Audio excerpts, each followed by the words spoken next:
I can really go to town with the traditional type of treatments over here just because people are a little bit more acclimated and there's a lot of tolerance for whatever a practitioner suggests. You know, people respect you as a practitioner here. So if you're like, hey, you know what, you need to do moxibustion in your case for these reasons, they don't really need you to tell them why.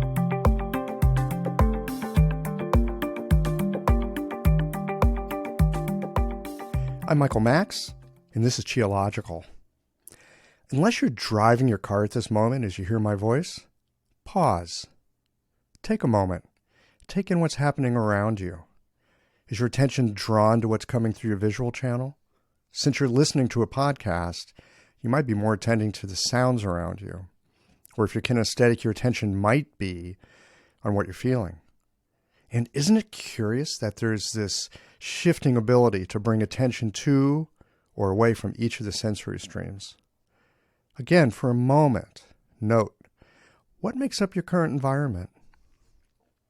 The other night I was out for dinner and somehow the conversation came around to bell curves and standard deviations. Standard deviation. There's an oxymoron for you.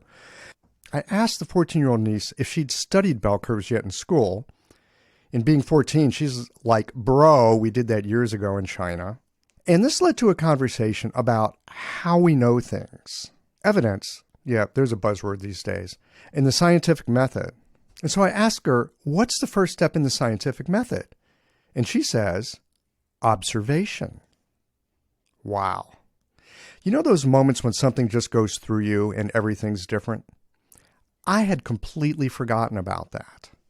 That the scientific method begins with simply paying attention to the world, observing without filters, allowing for a moment of unfiltered curiosity. To step out of the frames and the models and language itself and let ourselves be in the soup of life. Observe by taking the world in through dilated open senses. Next comes the step of drawing up a hypothesis, testing it, and eventually distilling out some kind of evidence for or against our hypothesis. Sadly, these days, put the words, air quotes here, research shows in front of anything, and it's easy to trick people into believing you. And don't get me wrong, I think the scientific method is brilliant, magical, really, as it can get us out of the echo chamber of our own mind. And you know, a true scientist is as happy to have a hypothesis proven wrong as they are to have it proven right. It's a kind of spiritual practice to step away from attempting to prove your narrative and instead stand in a place of being open to discovery. And it starts not with an idea about the world that we want to prove, but rather an open attentiveness to what it is that sets us down a path of inquiry. Yeah, the first step, observation. All right. Enough jawboning here. Let's get into today's conversation about medicine in my favorite place to eat street food, Taiwan. These conversations come to you through the generous support of our sponsors and members. All the sponsors here provide helpful products or services that you'll find beneficial in your clinical work. Want to get better at treating concussions and other neurological conditions? Clayton Shoe has some innovative methods. Blue Poppy, your new one-stop shop, has speedy shipping options on everything that you need for your clinic. Later in the show, Jane offers you helpful suggestions on how to raise your rates, and Golden Flower Chinese Herbs shares a journey of healing that I think you'll recognize. Do be sure to visit the sponsors page on the Geological website to take advantage of all the special offers our terrific sponsors have for listeners of the podcast. Picture this. Your clinic is buzzing with patients, and then you realize that you're down to your last box of needles. No need for panic, because Blue Poppy, your one-stop shop for all your acupuncture needs, they ship orders received before 3 p.m. on the same day. With a quick visit to Blue Poppy's website, you can order premium needles, herbal formulas, and that special Dr. Bob's oil that your patients love. Blue Poppy understands practitioners can't keep patients waiting. That's why they strive to get you what you need when you need it. From high-quality Chinese herbs and formulations to acupuncture supplies and clinical essentials, Blue Poppy has served practitioners for nearly 40 years with products that meet the highest of standards. Discover everything Blue Poppy has to offer by visiting www.bluepoppy.com, and don't forget to subscribe to their mailing list for exclusive offers and more. Ever found yourself listening to a geological conversation and thinking, wow, I needed to hear that? Yeah, me too. And I never know when I'm going to hear a guest say something that stops my world and reboots it with a larger perspective. If these conversations have ever helped you to feel more grounded, more inspired, or just less alone in this strange and wonderful work we do, consider becoming a member or supporting the podcast with a bit of tithing to the donation jar. It helps keep the lights on here at the Geological Sound and Motion Lab so that we can bring you these conversations every Tuesday morning. You'll find all the details at geological.com. Thanks for listening and for being a part of this. Hey there, I'm Cameron Jafari, an acupuncturist from Los Angeles. So I started learning nanopuncture from Dr. Clayton Shu because I was facing these complex neurological conditions like stroke and MS in my clinic, and I just felt like I lacked a solid process to treat them. Brain-related issues always felt like a whole different animal, and I was looking for a clinical system that worked and could guide me through them. So after attending my first nanopuncture seminar, I was able to apply the process pretty quickly and with pretty amazing results. I remember the first stroke patient I saw afterwards was a guy who had had a stroke 2 years back, and he couldn't talk at all. And after a few treatments, he started saying a few words. And a few treatments after that, he could actually have conversations. It was pretty incredible. So this is why I feel like nanopuncture is the future of acupuncture neurology. And you can be a part of that. Their next seminar is on treating concussions and is being co-taught by both Dr. Shu and Dr. Ayla Wolf in New York City on April 26th and 27th. To learn more, visit nanopunctureseminars.com.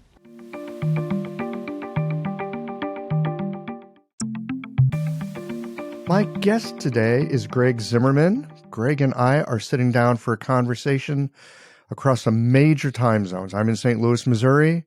He's in Tainan, Taiwan. Man, I wish I was in Taiwan as well, because that's a cool place to hang. And today we're going to be having a little conversation. Well, just, conversation of some Chinese medicine guys geeking out that have both spent a little time over on the beautiful island and interested in the medicine. There's a couple things that we've talked about over the past couple weeks getting ready for this, and we're gonna dig into it here today. So, Greg, 欢迎你来 Geological. 谢谢你。不客气。大家好。Oh, man. Hey, everybody. Great to have you here. I think the last time we ran into each other, it actually was on the street in Tainan. It was. Yeah, we ran into each other, kind of like scooted into each other, actually. And it was here in Tainan. One of the things I want to talk about is medicine in Taiwan. So often, especially here in the West, and if you haven't been to Asia, we often will think that if we're closer to Asia, if we're in Asia, we're like closer to the medicine. I'd like to get your take on that. You spent time here in the States, you live over there at this point. I'd like to get a sense of Chinese medicine over there in Asia. How's it different than it is here in the States? And do you actually feel closer to it because you're there? I do feel closer to it in certain ways over here because I'm kind of rubbing elbows with it in a lot of different capacities. And I can give you some examples of that. In Orange County, where I lived before, there is a large population of people who are interested in Chinese medicine, and there are a lot of clinics and so forth. But you don't have the diversity of the options and the clinical settings that you have over here. For instance, if I walk down the street over here, I'm going to pass by several Chinese medicine clinics, big and small. I'm going to pass by clinics that are set up professionally, and I'm going to walk by mom and pop stores. But I'm also going to walk by those like Dieda shops and Kung Fu medicine little shops and Chinese herb stores and pharmacies that have Chinese herbs and open markets with Chinese herbs and hot pot places with Chinese herbs and other food places with Chinese herbs. And you're just going to see the whole ordeal just out on the street. So you are a little bit closer to it from that point of view. Well, and the thing that always cracked me up when in Taiwan is you can be checking out with your coffee from 7-Eleven and they got little one-hit shots of like Su Tang and Xiao Yao San and all that stuff. It's right at the checkout counter. Oh yeah, right at the checkout counter, and all the like so-called some kind of dragon formulas for men and libido formulas and all kind of stuff. They're all right there. You're right. You know, the stuff that we hear about how it, you know, it's an integrated thing in the life. You do see it over there that way. You know, not to mention people in the parks in the morning, a lot of Qigong and Tai Chi and, you know, all that good stuff. Push hands. It's all over the place. Oh yeah. How do people in Taiwan see Chinese medicine? You know, over here, of course, it's a transplant and it's a little bit weird. How do people over there see it? Is it a go-to? Is it a add-on? There's different groups of inside the population here, especially like in Tainan, where you have this like older population mixed with younger population, an older population that's their mind is kind of in the old world, and you have this younger population where they're very progressive thinking. And so it depends on who you're talking with. If you're talking with someone maybe in the age group of 60 or 70, it seems to be like really a staple to their life. And then if you're talking to somebody that is a working professional here, but they went to school like at USC or something like that and then moved back to Taiwan, it is kind of a curiosity for them, something they grew up with and were exposed to when they were children, maybe with their grandparents. And then they're really curious about it still, and they don't know that much. So there's a whole variety of perspectives on Chinese medicine here that I've encountered anyways. What about in terms of integration into the healthcare system? Most hospitals here, big and small, do have a Chinese medicine department. I've been in some pretty big hospitals that are related to the university or affiliated with the university, and they'll have a pretty good sized Chinese medicine department.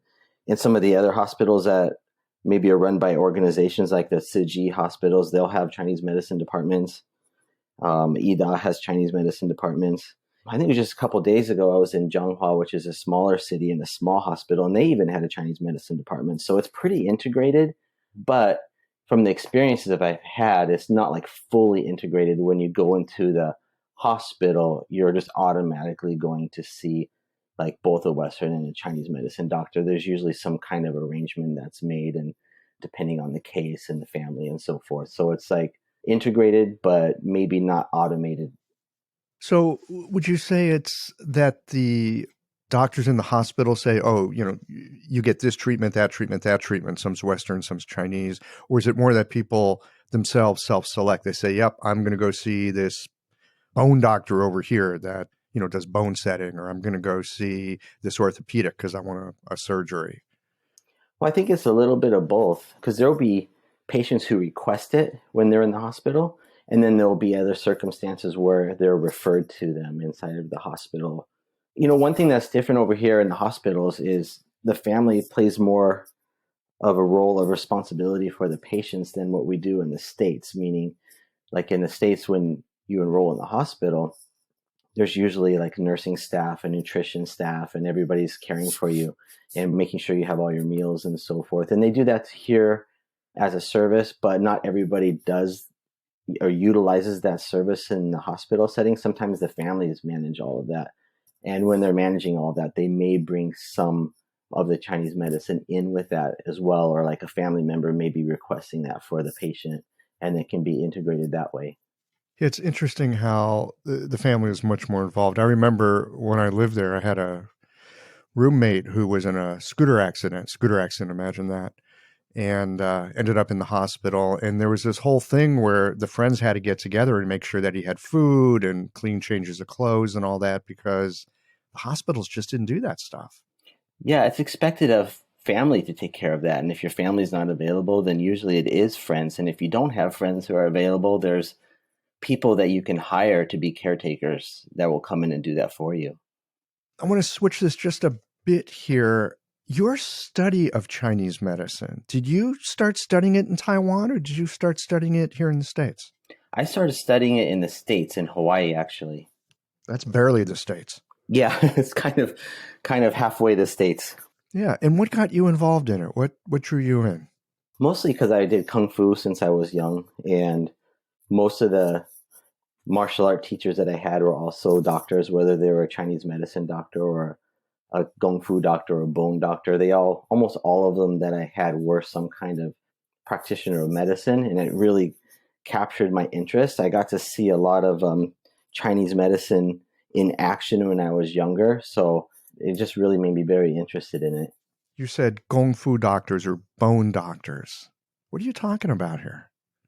Sometimes martial artists will learn a variety of medical procedures from like their master, and they'll pass it down through the lineage of that particular martial arts system. And it's usually the emphasis is usually on helping people with injuries because of what they're doing in the martial arts, like setting bones or patching people up or resolving blood stasis and treating massive bruises, or also using herbs to strengthen their body or to help them develop their chi or qigong, or help them to develop like the iron body or the iron palm, or to thicken their bones. And they'll have these different procedures and recipes and techniques that are inherent in that martial arts system. So usually a lot of times we just call them like a Kung Fu doctor because of their relationship to the martial art. So you said iron body, iron fist. How do you develop that with herbs or acupuncture or doctoring sorts of things? I mean, is this the basic stuff that we learn about with chi tonics and things like that, or is there something else going on here? Is some of the chi tonics and the blood tonics and yang tonics and all the different tonic formulas, but there is something else going on there. And it's really just family systems where they have herbal formulas that they believe helps your body tissue develop with the certain exercise regimen that you're doing to develop this so-called like iron body or iron shirt, where you're mostly like strengthening the exterior body and strengthening the fascia to take heavy hits. And then you practice some movements and breathing and techniques. Sometimes you get hit and you build an endurance and intolerance and a strength based around that. And then a lot of times you'll take like herbal formulas that are designed to help build up those tissues, like help build up fascia or help build up bone, and to complement the training. Fascia is such an interesting topic. I mean, it's all over the news. Recently Western medicine discovered the triple burner. That was a big deal for us acupuncturists. I'm curious, the relation of the fascia in the martial arts. It sounds like it's really important. It is.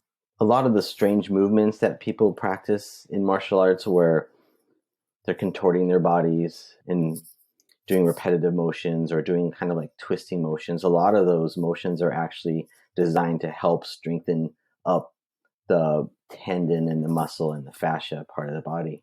If you've seen like the Shaolin monks and they're taking certain postures and holding them for a certain amount of time, or if there's a whole set of like certain exercises that are just designed, they're called like muscle, tendon, bone washing exercises. And if you do those exercises, they will have a certain type of cultivation in your body to help your whole body to open up. It's a kind of form of qigong. Ultimately, it's a form of like shengong, like the spiritual discipline and cultivation. But they actually work with the fascia bodies and the tendons in the hands and the arms, and they just strengthen them directly. It's a really fascinating part of martial arts that actually a lot of acupuncturists might do to strengthen up their hand for needling. Can you give us an example of some of these exercises?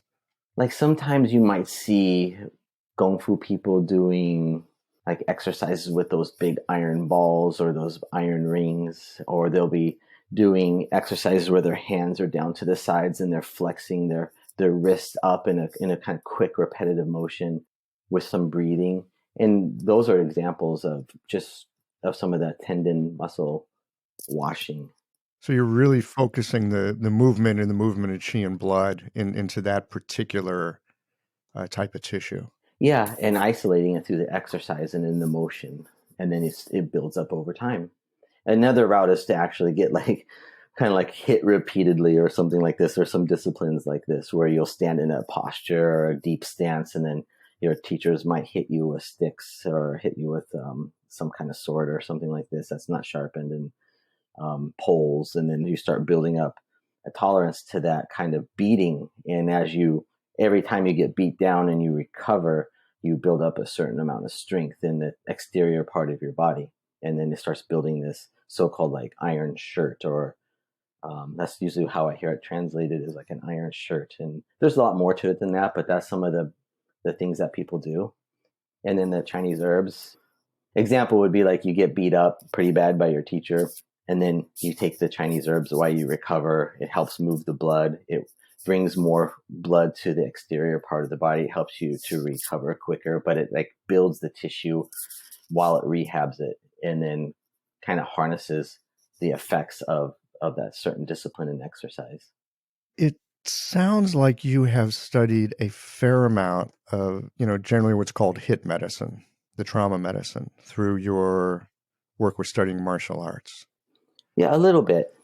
A little bit. Have you learned any of the bone setting stuff? Since I mostly practiced with the license in the States, you can't really do that over there. So I have some knowledge on it, but I have less experience with it, to be honest. What about in Taiwan? Are you practicing medicine there? I do see patients here, but I don't have a license in Taiwan, so I can't have a clinic and hang up my shingle. But I do see people here, friends and family, and I've been doing a lot of that since I've been here. What are the kinds of things that people tend to go see a zhongyi for in Taiwan? And maybe we should even make a distinction between going to see someone like you, who's this white guy from the United States, and going to see, someone Taiwanese. This evening, I went to dinner, and I passed by 2 Chinese medicine clinics, and I looked inside, and I saw a whole lot of people sitting there that obviously were having like a cold. So a lot of people who go see a Chinese medicine doctor when they catch a cold over here. They're hoping to get rid of the cold really quickly because they want to go back to work. And you'll see a lot of people like in Chinese medicine outpatient clinics, like with cold symptoms and fevers and flus and allergies and respiratory problems. And that's one very common set of patients that you'll see. Of course, you'll see everything that you see in the States, chronic pain and all kinds of problems in these clinics, just like you would see over there. And then for me, like the kind of people that I've seen has kind of been 2 different groups, probably just because of the friends and family that I have here. Is one of them is I've treated quite a few people with scooter accidents, just like you mentioned earlier, because that does happen pretty frequently here. And I tended to see more like grandmas who have been in scooter accidents and had broken bones and contusions and pretty massive bruising and so forth. And then the other group of people that I tend to work with here is I've been working with a lot of late stage cancer patients and terminally ill patients over here too. Can you tell us a little bit about that work? I tend to see them, and I will try to like tend to them like on a weekly or like even a daily basis if I can, during certain periods of their therapy. So a lot of times what will happen is they'll go to the hospital here, and then they'll do the treatment, like the chemotherapy and the cancer treatment here is very, very similar to the States. And they'll be going through the cancer treatments and the chemo and the radiation and whatever they're doing, surgeries. And then I'm doing a lot of palliative care and preventative type care, just like I would do over there. But here I'm able to be a little bit more aggressive with it. I have more compliance with the patients and their families over here. I can use more bulk herbs, and there's so much more available quickly that I can prescribe herbs for them and just run down really quick and buy new herbs and cook it for them. And I can do full on moxa treatments over here without worrying about my landlord thinking I'm, getting high in my clinic. Or I can really go to town with the traditional type of treatments over here, just because people are a little bit more acclimated, and there's a lot of tolerance for whatever a practitioner suggests. People respect you as a practitioner here. So if you're like, hey, you know what, you need to do moxibustion in your case for these reasons, they don't really need you to tell them why or to convince them to do it. They're just like, okay, I'm going to do it. And you can do it every day for a month if you need to. And you can just really offer all of your abilities and services to the patients over here. That's really what it's been like for me. Whatever modality I think is best for them, or a mixture of them, all I have to do is to say, we're going to do this. And I have full compliance from the patients and the family. And it's been a really, really great experience, because I've been really able to really tap into all the things that I've learned and try my best to offer it to patients. And you can kind of like what you might do if you had a little hospital where you're able to tend to the patients every day and every night. It's kind of like that. Yeah. So it's not like here where people come in once a week. You ask them to drink some herbs or even moxa, and it's like, well, what? Why? They have no background understanding for it over here, Right. which so often will get in the way. Oh, and by the way, don't drink icy drinks. And people look at you like you just grew a third eye. Yeah. And it's so opposite over here. If I pull out an icy drink, people are looking at me like, what are you trying to do? Kill yourself? Oh my God, you're a Chinese medicine doctor. What's wrong with you? That's right. What's wrong with you? You should be drinking Baijiu. Come on. That's been a good experience being able to do that and not have to spend a lot of time explaining why you're doing something, but just doing it. And it gives you a different perspective on your own practice, I think, in a certain way, because you just are more action oriented. Yeah, you don't have to do all the translation, so to speak. No, you don't have to do that too much. Now, I'm a little bit curious. We all have different experiences, of course. I'm wondering how you are accepted there as this white American practicing Chinese medicine. At least on the level of conversation and so forth, I've been pretty accepted. And that's largely because when I've met people, I'm always meeting them through my own friends and family that are here. It's like all personal introductions. I don't have like a business where people are just coming in to meet me for the first time as a stranger and gone through that. It's just like, it's always, I know Greg and this is my uncle or this is my uncle's friend or something like that. So I feel like I've been received pretty warmly. Another thing is I worked for many years with a Chinese herb company here, and that's another part of they know that company, and then I work with them. So that's like there's confidence because I worked with that company also, and that does help. So you've got personal connections. You have guanxi. I have a bit of that over here. I found that when I was there in conversation, it was always kind of cool. Oh, you do Chinese medicine. That's interesting. In terms of actually seeing patients, I don't think I ever had a Taiwanese person come to me. But then again, I was just more of a student and studying there. I wasn't as embedded in the culture with family the way that you are. Mine's been a little bit like almost the opposite because I live here and my wife's from here and her family's here. So I'm kind of like living from that angle in a way. And I haven't really met that many other like foreigners here, to be honest with you. A handful, but not that many. And so I've pretty much been living like a very localized kind of lifestyle. And so the people that I meet, it's always through the people that I'm around over here. So it's kind of like the other end of the extreme in a way.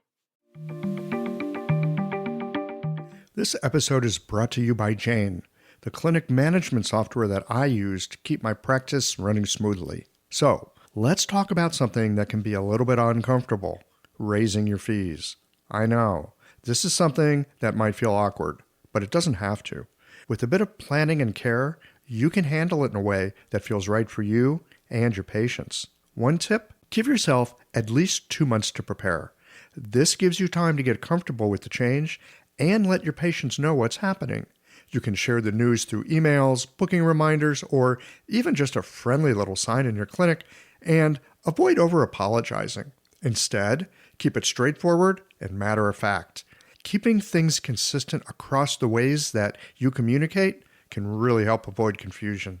Fee increases aren't always easy, but you're not on your own here. For more tips and ideas on how to communicate these changes with confidence, check out frontdesk.chain.app and look for the article, How to Tell Your Clients You're Raising Your Fees. Oh, and one last thing, if you're ready to give Jane a try, use the code CHIOLOGICAL for a 1-month grace period on your new Jane account. Yeah, well, and there's not a lot of foreigners down in Tainan either. Yeah, not traditionally. There's more now. You'd be surprised if you came over. What's bringing more foreigners into the area?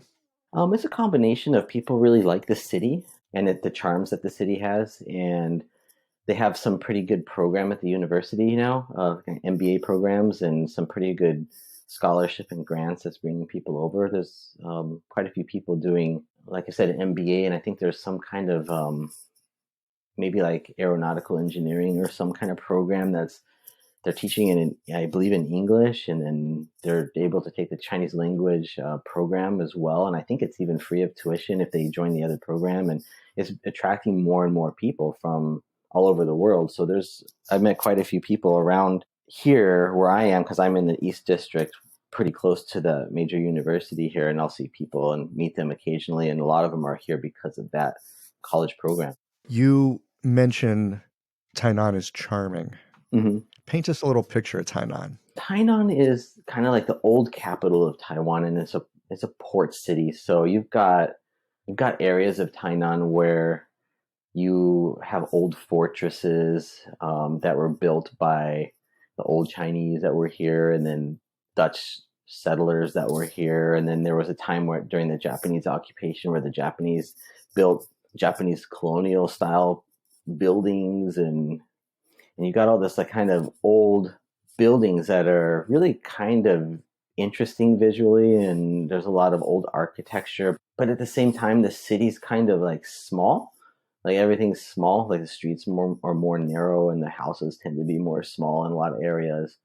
Even you walk around the streets, you see lots and lots of flowers and plants and art and deco. And you probably are familiar with a lot of the renovation that happens here, where you'll have an old building that was built maybe like in 1940 or 1930 or even older, and people will buy it, and then they'll turn it into like a coffee shop or something, and then they'll redesign half of it, or like the interior and part of the exterior, into like a modern theme, but then they'll keep part of that original infrastructure and of the building showing, and then it'll show like the old and the new at the same time. So it makes it a very warm feeling and very interesting at the same time. And you put all those elements together, it really does kind of have a charming feel to it visually. Plus, Tainan's kind of famous for the like renqi, like the people's touch, if you want to call it that. The people are quite friendly in general. You get to know your neighbors, and I can tell you a lot of little stories about, how people tend to be a little bit friendly here. And it's nice. After a while, you get used to it, and you feel like you're part of a community. And so the feeling to me is charming. I've only spent limited time in Tainan. Charming is a word that, in my mind, also describes it. And like you said, the way that people will take and blend the old with the new so that both aspects show, I find really interesting. And I would say that is more than just in Tainan. I would say Taiwan in general, at least in my limited experience, that combination of really old traditional with ultra new modern, and that they're not contradictions, but they actually blend together. It shows up in all kinds of places. You can be walking down the street, you can buy the most high-tech cell phone in one store. Next to that store is a 7-Eleven. Next to that is some old temple. Next to that is, like your gong fu shop with some stinky herbs. And then you go down an alley to a night market. Yeah, it's totally like that. It was just a couple of weeks ago. I was wanting to get, the xiaochi, like the small. The little street food. Street foods, the city's famous for that. And so we want to get some those small street foods. And there's a famous old street that I'm sure you've been there. It's the Gohua Street. It's a really old street, and they have a lot of the famous foods on that street. And so we went down there. And it's really small, narrow roads. There's a lot of old parts to that section of the city, and some like smaller streets. So I somehow ended up going down one of the smaller streets on the scooter, and it's really jam packed, and it's hard to maneuver around. And I look on my left, and there's this just row of just really old, tiny houses, and parked right in front of it is this like brand new, really nice Bentley parked right there, smashed as close as can be inside of something like a porch. I mean, like, I'm talking like a marble distance between the walls on both sides. This is like a very expensive car, and scooters are just dodging it by inches, and then right there trying to pass this Bentley on the other side is, you got an old lady on a 3-wheeled makeshift bicycles with, collecting recyclables and wearing those old, kind of like old Chinese style hats. And then you got the other guy on the other side trying to pass through with his BMW. And then, it just goes on, and it's just such a mix in a small area that it's really fun, actually, because it truly is a mix of old and new, and even some of like the Western progressive type of ideologies, and then this old world type of ideologies, all right there on the street, right in front of you. And it kind of permeates the culture. I mean, we were talking earlier about hospitals and how Chinese medicine is in a lot of major hospitals. My experience as well is that it's integrated into the healthcare system, the insurance system there as well. You want to get acupuncture, you want to get herbs, use the same card that you go to the emergency room with, or do you go see your dentist with? And it's really efficient too. It's not only is it very cost effective because you have this insurance coverage that allows you to use that same card that you would go in to see a dermatologist with or a cardiologist with. You can go in to clinics that are licensed for that, which pretty much all the major clinics are. And you go in and you have this card with a chip on it, and they take your card and they enter it to the computer and in the chip reader, and boom, there's all your medical records, and you get your herbs, your treatment, your prescription, and what's going on, and your medical records are filled out, and you get your card back, and you pay the very comfortable copay that you have to pay, and you're in and out, and it functions very efficiently. Yeah, I think it's probably one of the most extraordinary national healthcare systems in the world. It really is, actually. It's some of the clinics see such a high volume of patients too, and that's something that's really different with the West and what I see over in these areas. And like most Chinese medicine clinics in the West, you have to spend some time with your patients typically, or at least it's kind of expected with most people. I think they want to spend some time in discussing the issue, and some time on the table, and some time maybe with some therapy and so forth. And you have to slot out like half an hour time spots and stuff with patients from most clinics, I think. And over here, people are spending, I don't know, 5 or 10 minutes with their patients sometimes. And they're seeing hundreds of patients in a day, not just like a good day is 15 or 20 patients. Sometimes they're seeing 200, 300, or 400 patients. Yeah, and that's a huge difference. How would you say the expectations are different from Taiwan to the States in terms of what the patients are looking for in a doctor and how they expect a doctor to interact with them? I guess from when I talk to some of the people about it here, what I've heard is when they go to see the doctor has a license because he or she is already has a certain level of competence. So they go in there trusting the doctor and not really needing to spend so much time talking with them and to kind of fill them out and all that kind of stuff. They just go in there and they really don't say too much and so forth. So their expectation really is for the doctor to take the lead, and that they will know what's the right thing to do, and they will prescribe the right kind of thing because of their competency level. And the patients really just trust that process a lot. On the other hand, sometimes they do feel like they're rushed a little bit too much. Because sometimes it's really fast paced, and they wish that they had a little bit more time. Are you saying the patients want more time or the doctors Sometimes want more time? the patients will mention. I'm sure the doctors would like to slow down a bit too, but I've heard that from people who, when I've talked to them, friends or anybody over here, like how do they feel about when they go to the doctor? Most of the time, they just say like, well, I just want to go there, and then they know what I need to have done, and they're kind of in a hurry, even though like Taiwan's kind of a fast paced place. People are always kind of moving quickly. And so their expectation is for the doctor to do their job the right way quickly, mostly. Because they got a scooter to jump on and get to the front of the line. Everything's moving along really quickly over here, I would say. Even in Taiwan, it tends to move pretty quickly. And so the interaction is usually pretty quick. And their expectation is a little bit that they want things to move quickly, but they're expecting the doctor to have the competency level too. So you kind of need to do your job well, but fast. They don't expect their acupuncture treatment to be a spa treatment. Not necessarily, no. I mean, you go in the clinics, and it's not looking like a spa treatment. People are sitting on chairs, and they're not in a lavish room with heaters and all that stuff. It can be pretty practical and no nonsense. Yeah. I actually saw a clinic last time I was there, and this blew me away. It was right on the street. Many of them are. and they had some big screen TVs, and they had people in these uncomfortable chairs. I mean, like chairs, like waiting room chairs, right? 3 rows of them. I think there were probably 8 to a row. So like, 24 or 25. Everyone's looking at the TV, and you got this acupuncturist and an assistant who is just like flying from patient to patient, slapping in needles, and people are just slack-jawed watching TV. I was just like, how does that work?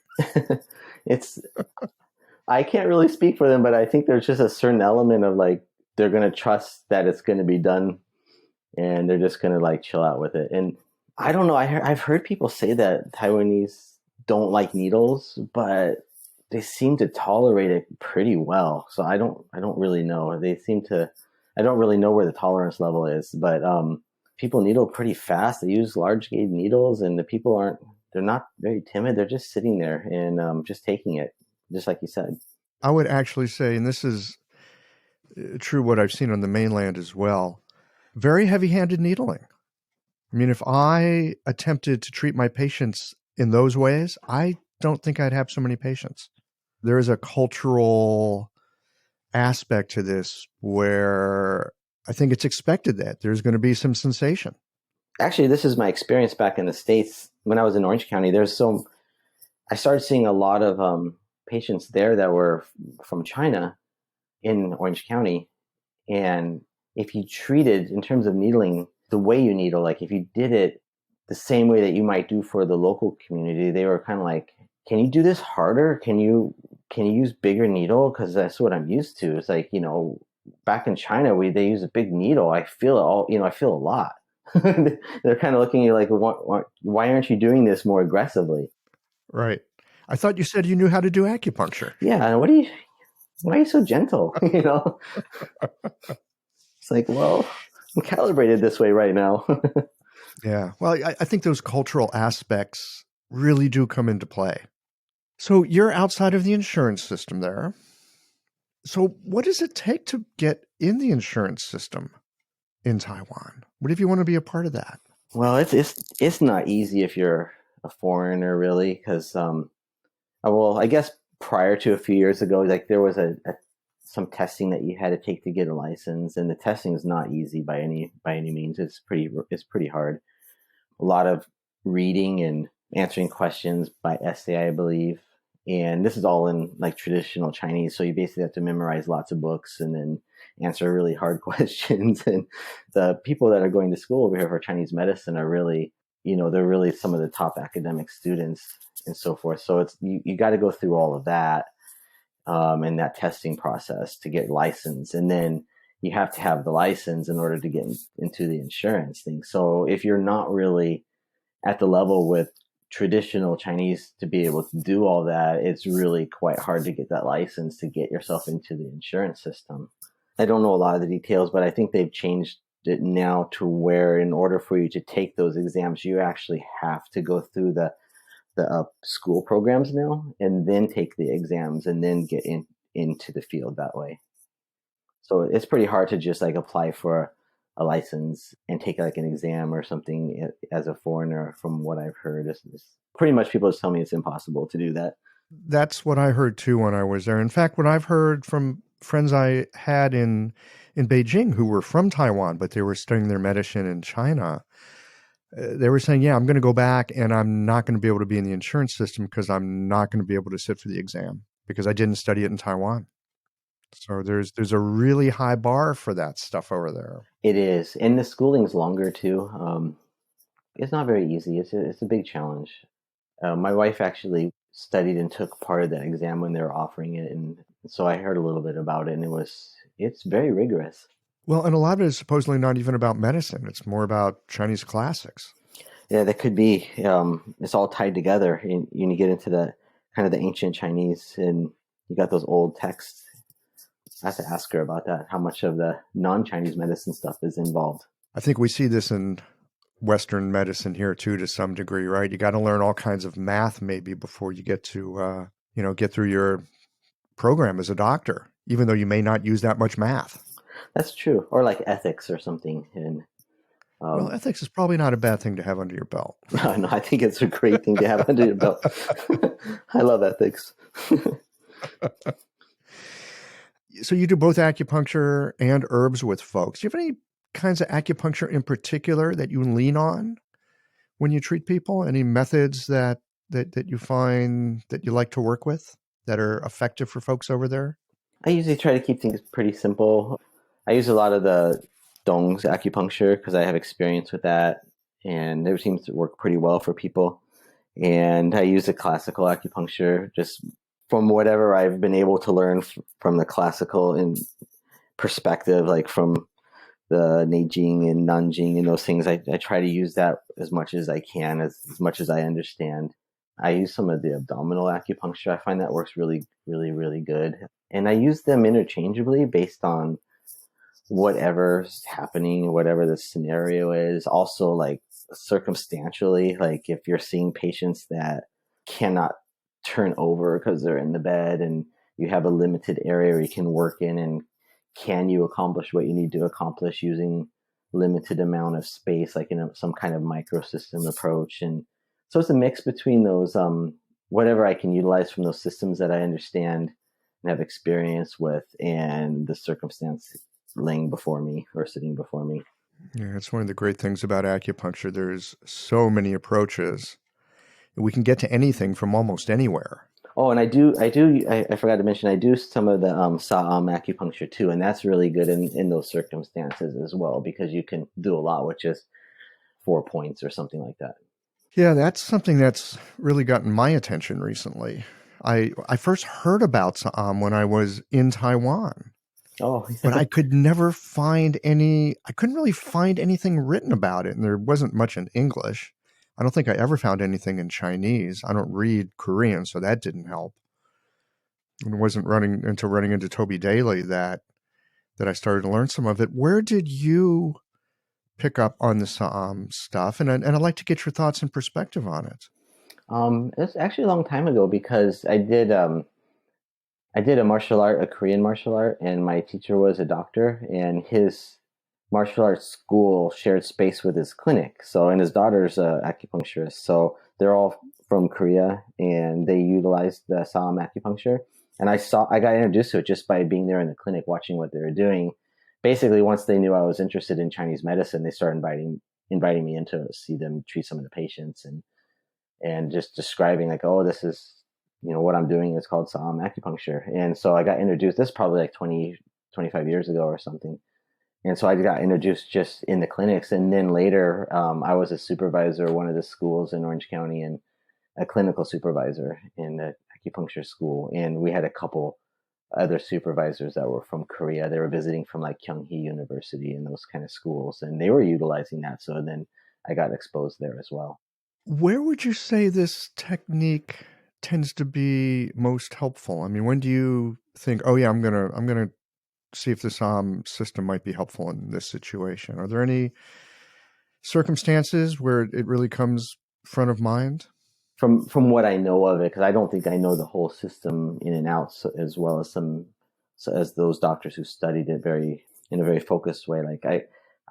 It's a combination of where I see some like internal problem, and there's like the organs that are involved or the systems that are involved are kind of following this same pattern that the Sa'am acupuncture points are patterned for.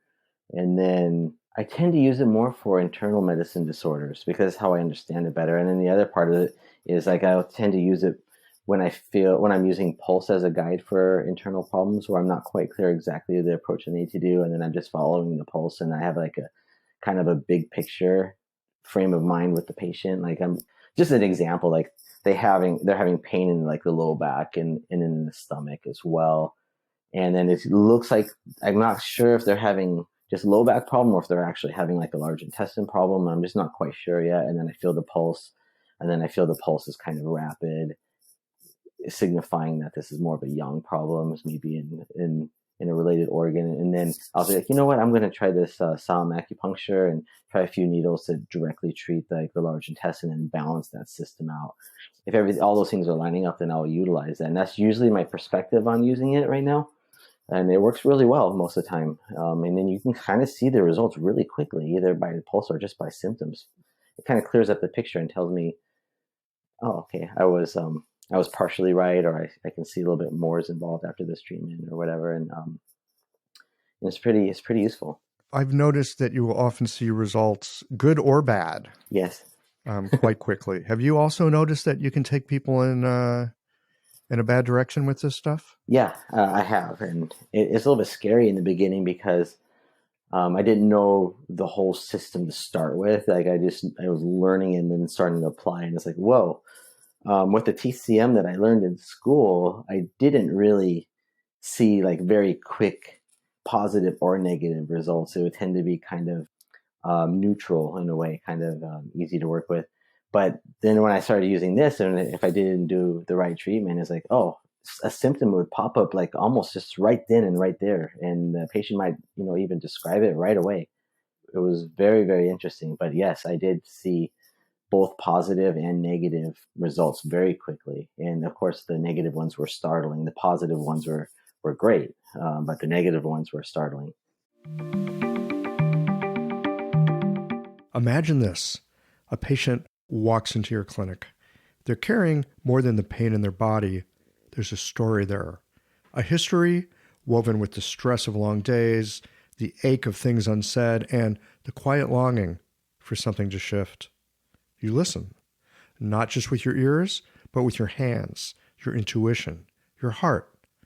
It's not just about needles or a formula. It's about connection, understanding the threads that tie us together, mind, body, and spirit. That is where golden flower Chinese herbs comes in. Rooted in tradition and crafted with care, their formulas are more than herbs. They're a bridge between ancient wisdom and modern practice. Every bottle, a quiet partner in your work, helping you to meet your patients where they are. Because healing isn't just about treating symptoms. It's about creating trust, cultivating belonging, and helping someone feel truly seen. Golden Flower Chinese Herbs, your partner in practice and connection, where tradition meets care. Those negative ones really set you back and make you go, all right, I was wrong about this. Now I've got to retune and reconfigure pretty quickly. I find it to be a really great motivator for thinking through the problem. One of the things I found really interesting about it, and I'm curious if you've seen this too in your study of it, the way that organs are paired up, the way that channels are paired up is not the way that we learned it in school, right? So, for example, you've got the small intestine and the heart, yin-yang organ pair. But in the SOM system, the small intestine is connected to the kidney because they're both dealing with heat and cold. And so they're paired that way. Have you noticed that in your study of it, that there's these other organ pairings like gallbladder and pericardium, that kind of thing? I've noticed that just in some of the Korean approaches to acupuncture, just like some different pairings of organs, some different associations, and in the SOM as well, I've noticed that. Yeah, and it's interesting to kind of look into it and see like why they're paired that way. And there's a functional reason for it. That's just a different perspective than some of the standard pairings that you get used to. And I've noticed that. Yeah, you use the word functional. You say there's a functional reason. I started to cotton to that after using it for a while. And it really started making sense after I made a diagnosis and then started thinking in TCM by mistake. So I had this patient, overweight, sweats easy, right? So she's sort of wet on the inside, wet on the outside, big puffy tongue. And I'm thinking, oh, spleen deficiency, right? TCM, spleen deficiency. In TCM, what will we do? Well, we're going to tonify the spleen. And I thought, oh, good. So I need to tonify her spleen. So I did a SOM treatment and tonified her spleen, which after the treatment, she comes up and goes, am I supposed to be dizzy and nauseous? And I'm thinking, uh-oh. In the SOM system, the large intestine is paired with the spleen because the spleen is about dampness and the large intestine is about dryness, right? You've got the dryness of the metal and you've got the dryness of the yang ming, and a little bit of heat in there too from the yang ming, but you got the dryness of the yang ming, dryness in the metal, large intestine. So really, if someone is in SOM, you'd say spleen excess, but in TCM, we'd say, oh, they're spleen deficient. They're actually spleen excess. They've got too much Tai-yin energy. And so functionally, when you think about what we do when we tonify the spleen in TCM, is we're actually drying it out. We're actually bringing the large intestine, the yang ming, and the metal energy to that damp, wet earth. Yeah. It's so fun to think of it that way, I think, too. It's like not this like supplementary type of treatment. It's actually like almost like a hair dryer drying it out and then making it more functional and stronger like this. Yeah. Bring in the hair dryer here. Yeah. Well, exactly. And for me, what it's done is it's really taken me away from thinking so much about theory. Oh, the theory says I should do this or that. And instead, what I'm looking at is going, okay, here's what I'm presented with.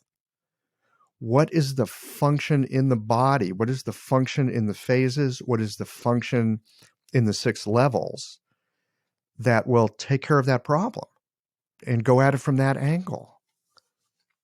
That's something I really like about that approach with acupuncture, with the SOM acupuncture, of course, as well as with many other modalities. But you're really thinking about like, where is this dysfunction? How can we pivot it, or how can we address it? And I think that kind of modality just really leans itself well towards that kind of problem-solving thinking. Yeah. I'll tell you what else it's done for me. It's helped me to think better about herbs. Yeah, I agree. Because I have to be thinking about function. I found the same thing. Yeah, you found that too?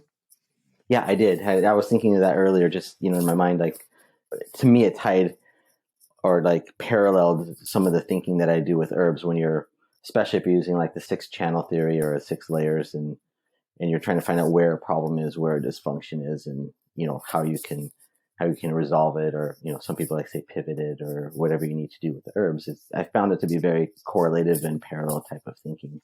Conveniently, we've got a guy that shows up on the podcast from time to time talking more about it. So yeah, those are great podcasts, by the way. I really enjoyed them. Well, Toby really knows his stuff with the Sa'am. When he talks about it, this is the thing for me that's so much fun to talk to him about it, because he knows it so well. I'm trying to make sense of it, and he'll just say something, and he says it very plainly and very simply. And in my mind, I've turned it into a hairball because I'm just not clear. And then he says this really simple thing, and I go, oh, right, yeah, it's just like that. And then you put in 4 needles, and the patient falls into a deep snore slumber, and you're on to the next patient. I love that kind of clarity some people can convey. It's really nice. Well, I think that comes from experience. I mean, have you noticed this, that when you're working with someone, especially learning from someone, and they've been at it for decades, I mean, they don't have a bunch of fancy explanations for what they do. They tend to speak pretty simply. Yeah, kind of the essence of what their knowledge is, and it's just simple and direct and clear, concise. Yeah, it just takes decades to get there. It does. Hey, I want to get into one more thing here, and then we should probably wind this down because it's late in Taiwan. You probably need some sleep. I don't sleep anymore. Oh, okay. That's right. You have children. That's right. It's already 1 a.m. over here. I'm just getting started. That's hilarious. You mentioned abdominal acupuncture. I'm curious to know what kind of abdominal acupuncture, where you sort of got turned on to it, and where you find it to be particularly useful in the patients that you see. I started using it more when I was in Orange County than I do over here, and I came across it a long time ago just by reading, actually. And also at some point there was some kind of like colleague from China that I was at a kind of like a luncheon with or whatever, and she was pretty highly trained in China on this one, and we got talking about it, and it made me want to study it more. So she suggested some materials, and I read it, and then I also read some of the other materials that are being published now, and I just started putting it into practice just by reading it and reading case studies and so forth. And I really liked using it in in my clinic in Orange County, and for a couple reasons. One is patients, they're laying on their back, and you could just kind of in real time adjust the treatments or add points or do whatever you need to do just right there on their abdomen. And from what I understand on the abdominal acupuncture is it's preferable to use small needles and thin needles, and a lot of times they're not very deep. And it worked really well with a lot of the patients that I see in Orange County. They're kind of nervous about needles and so forth. So you can do more with less in a certain perspective and kind of have this holistic treatment right there in front of you. And as long as they don't mind you working on their abdomen, you can actually do a lot with it in terms of the whole body treatment. You can complement the treatment that you're already working on. Like if examples that I've done are like if a patient's having a migraine and you do the standard treatment that you want or a certain treatment that you want to do, and they're laying down and it's gotten better, but then it's kind of like related to their neck problem, and then they're feeling the neck while they're laying down, you could actually utilize that abdominal acupuncture and just release the neck right then really quickly and get it like a better result quick without having to make the move or change the needles out. You can just add right then. And I found it to be very useful that way. Just add something on the abdomen. Yeah, it's like in real time. I love the real time stuff. As far as I'm concerned, that's where I want my acupuncture to be. I want to see it in real time. You know what it does, at least what I found, is that the expectation of patients where they want to have that time with you and that discourse with you and stuff, if you can translate it into like a very tangible effect in real time right then, they are satisfied quickly. And then also you are too as a practitioner. And it makes the treatments efficient. And then at the same time, everybody's feeling satisfied. Yeah. Needle and talk. There you go. You mentioned the person with the migraine and then they're getting a little better, but their neck hurts. And so you put a needle in their belly for their neck. Needle in the belly for the neck? Really? I don't think I've ever heard of this. Oh, really? It's like a micro system that's placed on the abdomen. It's a kind of a hologram of the bagua on the abdomen. So you can, if you will, like imagine somewhere around the REN 12. That system has a little bit different measurement for it. That's kind of like the top of the head, and then down below the umbilicus by a certain amount, you kind of have the bottom part of the body, and then some area of the legs are mapped out on the sides of the abdomen, and arms on another side of the abdomen. And it's just like a mapping of the human body, almost in the diagram's kind of like a turtle, where their top fins are like the arms, and then the bottom legs, fins, feet are on the bottom, and the tail. And the sequential arrangement is correlated to anatomy, is really almost like a bagua arrangement or similar to it. And you needle, like there's an area on this map, even though it's on the abdomen, but there's an area on this microsystem map that's going to be correlative to like the neck and the shoulders, for instance, in this case, or low back. And you just needle those points. And the other thing that I really like about abdominal acupuncture is I found like the palpatory diagnosis can really tell you where to needle. You can feel the small nodules and all different kind of morphology in those areas, and you can just follow it. And it can kind of tell you a little bit about what's going on, but you can also treat it really quickly. And it does lend itself pretty well to palpatory diagnosis and treatment. Sounds like you could use both the map and the palpation as a way of locating points. That's what I do. Uh-huh. Yeah, I like doing and you don't diagnosis for herbs anyways, and then I can kind of do it all at one time right there. Yeah, and then put a needle in and help them at the same time, then go make your herbs up. Yeah, or learn two things without making the abdominal diagnostic part too long. You can just kind of learn a lot of stuff really quick. Are there books in English on this, or are they just in Chinese? There's some in English. I think it was, is it Dave Shipsey? Shipsey is his name, from Ireland or Scotland, I believe. I think he has some information that's in English. I don't know his website or anything, but you can Google. I think it's Dave Shipsey, if I'm not mistaken, and I apologize if I am. But I'll look it up and get it on the show notes page. Yeah, and if not, just let me know and I'll find it and send to you. But it's he has some stuff, and he even has some like seminar stuff out on it, I believe. And you mentioned that you don't have to use big old needles and go deep. Just thin and short will do the trick. Yeah. And that's always nice.